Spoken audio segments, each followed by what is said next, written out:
Hello, good morning. Good morning. Happy Mental Health Monday. We are back in another week to continue talking about how we can take care of our mental health. Like I mentioned, in this month, we're going to take the whole month to talk about childhood trauma. So in this video, I have two different topics regarding the childhood trauma that we are going to talk about today. And of course, we're always talking about how to take care of your mental health. So I do hope throughout the weeks, throughout the days, throughout the month, throughout the hours, that you guys take time to do something to taking care of your mental health throughout the days. And if you say, Krista, I do not know what to do to take care of my mental health, don't worry, because I actually had a video. I wanted to say a week ago or 2 weeks ago, that I talk about different things that you guys can do to taking care of your mental health. So I do hope you guys take time and take moments, take things to do to take care of your mental health. Something that I did this week to take care of my mental health, it has been, the weather have been very good this week. So I take the time to walk in nature, to get some fresh air and to feel good, to take some vitamin D with the sun. It was really good. I feel so good when I was walking in nature. So I want to ask you, and I want to encourage you to do something to taking care of your mental health.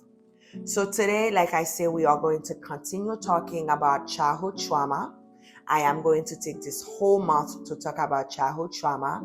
So today I have two different topics, two different subjects to talk about under the childhood trauma. So the first one is, how can childhood trauma impact the adult? Like what's about it? What does it impact? When the child experiencing with trauma, or when they're experiencing with the adversity, what exactly that impact? So one of the things that impact the child when they go through the trauma, it's their brain. There's a lot of study that even show that our brain can literally shift, can literally change when we're experiencing with trauma. So let's say if I'm saying my brain look exactly like this, like my hand right now. So some science is showing that our brain can actually shift. So it can actually, and sometimes it can shift slow, or it can shift very quickly. So where my thumb used to be, it could be a different place. So our brain shift. And of course, we know that our brain, we have different part of our brain. And each part of our brain have their own function. There's part of our brain that's regulate our emotion. There's part of our brain that's giving us performance in school.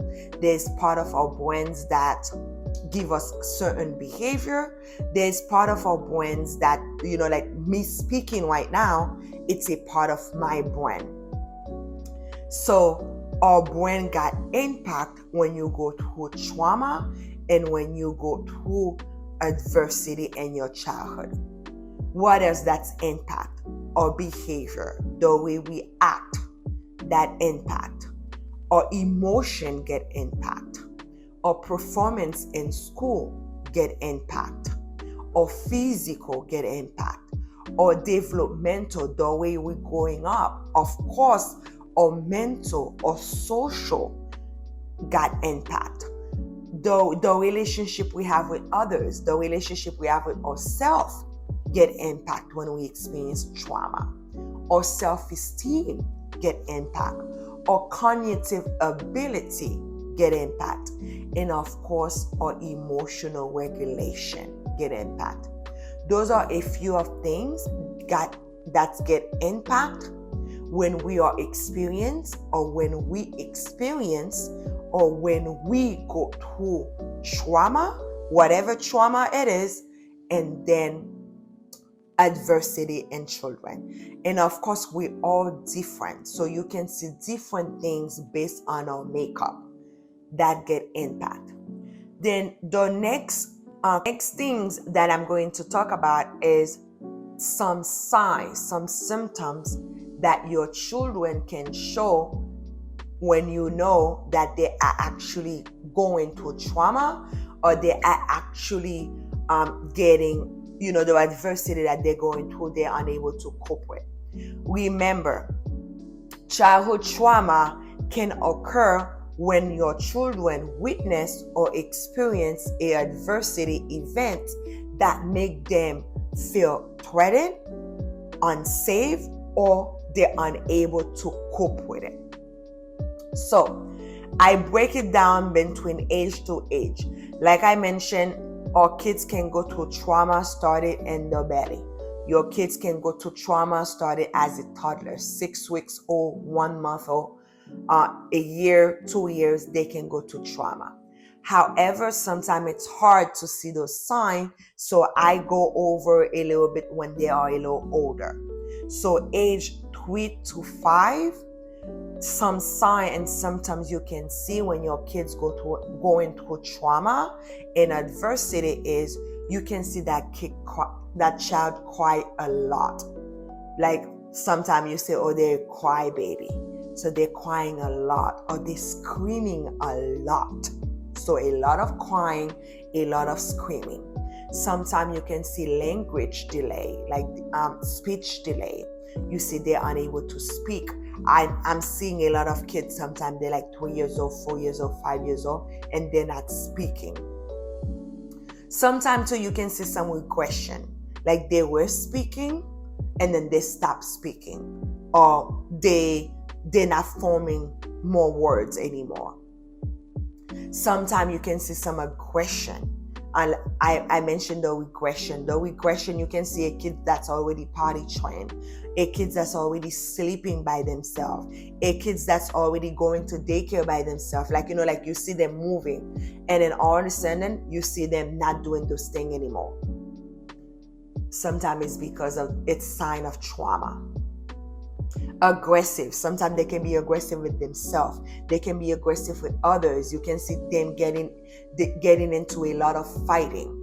Sometimes they lost their appetite, or they're losing weight. And sometimes you can see this rapidly.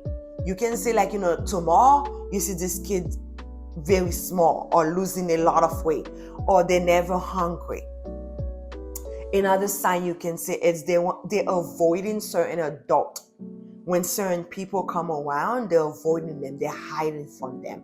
They're shy. They don't want to be around them. You can see them acting out the trauma while they're playing. In therapy, I see that a lot. When I'm allowing the kids to play, you can see that they're saying things like, oh, mommy and daddy is divorced right now, so baby going to sit right here in the corner by herself and crying. So you see them acting out what's happening to them through playing time. Sometimes you can see them very hyperactivity, very hyper. They're always going places. You can see them becoming impaired socially, like they become shy, or they don't shy at all. Like any stranger, you see them jumping on them, touching the stranger, going to them. They also can experience some physical symptoms, a lot of headaches, or they have a lot of stomach ache. You can see. Sometimes you can see clinginess. They're very attached to you. They don't want to separate it from you. Other things you can see is they're very restless. Sometimes you also can see them experiencing with a lot of nightmare when they are sleeping. Every night they're experiencing with nightmare. So those are some of the signs you can see of kids between age 3 to 5. Kids between age 5 and 11, some of the signs you might see is that kids experiencing with a lot of anxiety. They experience with a lot of sadness, experiencing with a lot of depression. They experience with a lot of shame, a lot of guilt, a lot of difficulty to sleep, You can see then some of them experience with nightmare as well. They're constantly talking about the trauma. You can see those kids, they're always talking about what's happening. Oh yeah, my mom is divorced. Oh yeah, my dad happened. Oh yeah, this is happening.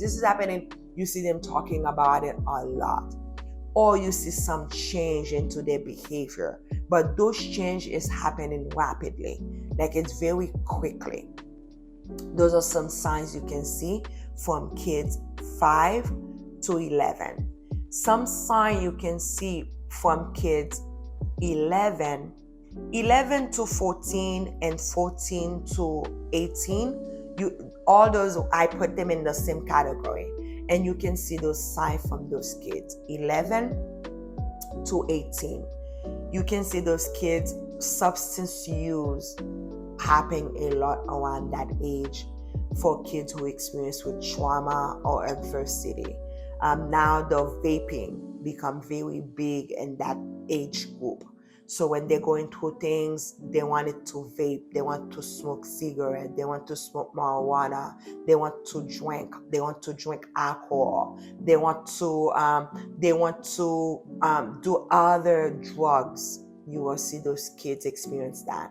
Some of those kids also engage in high-risk behaviors like they want to run away, they want to engage in sexual activity, multiple sexual partners, they want to sleeping outside, like they want to sleep with other friends, they want to sleep, they don't want to come home, they want to take your car and drive with your car, or stealing.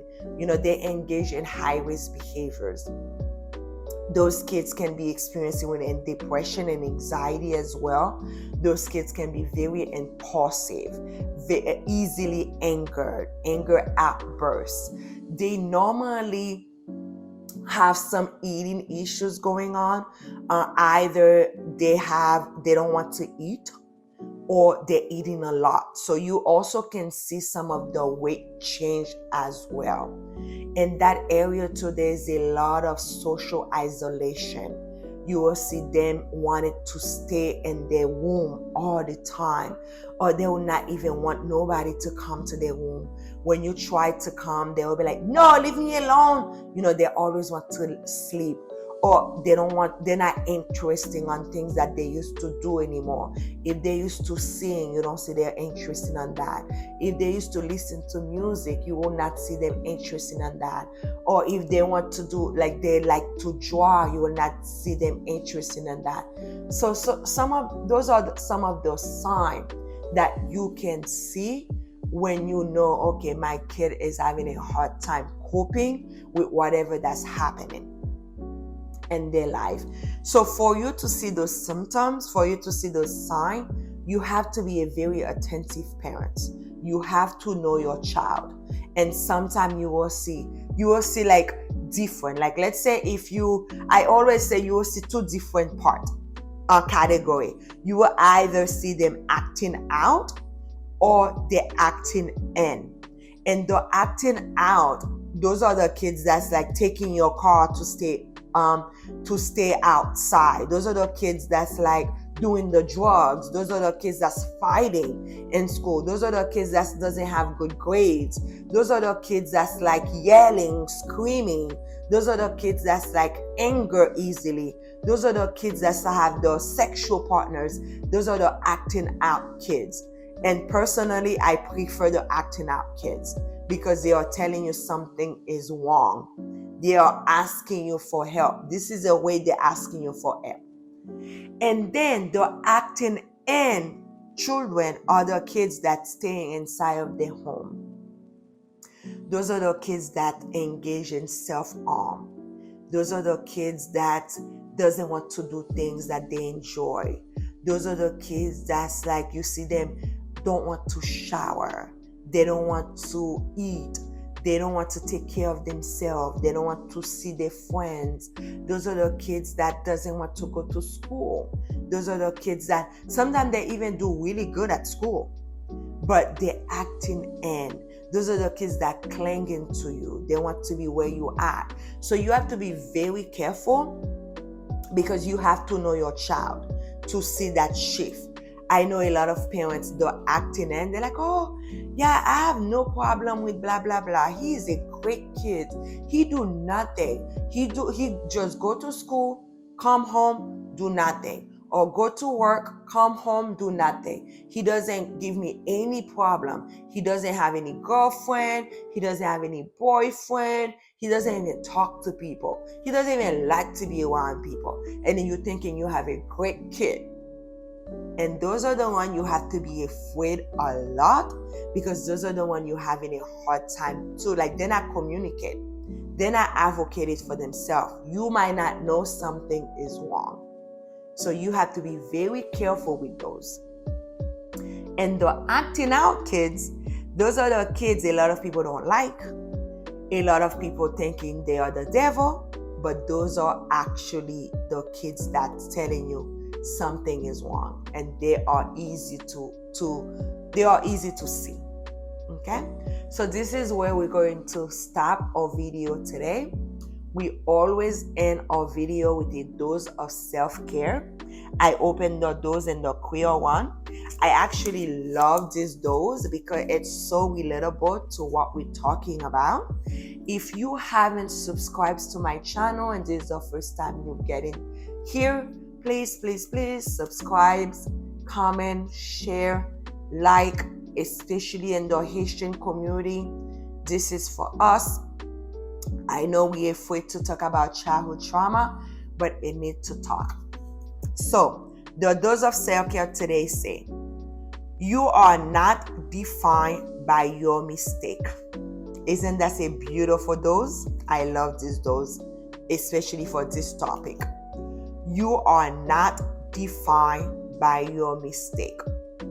So even when I'm talking this whole month, I'm talking about childhood trauma, things that that you experience or you witness, you go through adversity when you were young, that can also impact you as an adult, that can also show up for you in your relationship, in your life, in your success, in your career, but that does not define who you are. You can experience things through life, through childhood, that shouldn't define you. If you make mistake in the past, you have to be grateful for it, but it doesn't define who you are and who you can be. So I want to leave you guys with this. You are not defined by your mistake. Thank you so much for listening to me. Thank you for coming back for another week to continue talking about how we can continue taking care of our mental health. Have a great Monday and have a great week. Bye-bye.